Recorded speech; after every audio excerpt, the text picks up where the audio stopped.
Partito Democratico scende in campo per ridare alla RAI il suo ruolo di servizio pubblico. Gentiloni, valorizzare le sedi regionali.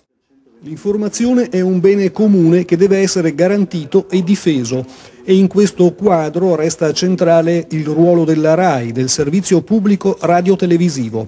A Padova il Partito Democratico, con l'ex ministro Paolo Gentiloni, sollecita una urgente riforma della governance aziendale e aggiunge che bisogna passare dalla RAI dei partiti alla RAI dei cittadini.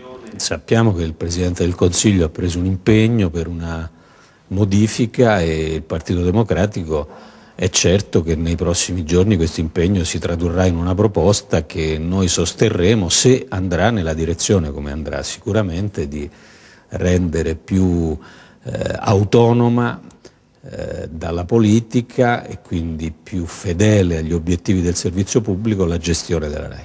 Una riforma della RAI che sappia valorizzare le sedi regionali e in Veneto salvaguardi la sede veneziana di Palazzo Labia. È un patrimonio non solo del Veneto ma è un patrimonio internazionale, può essere invece valorizzato con uno sguardo, una finestra sul mondo a partire da Venezia. Credo che la centralità di Rai 3 nel Veneto possa essere recuperata attraverso una valorizzazione di Palazzo Labia.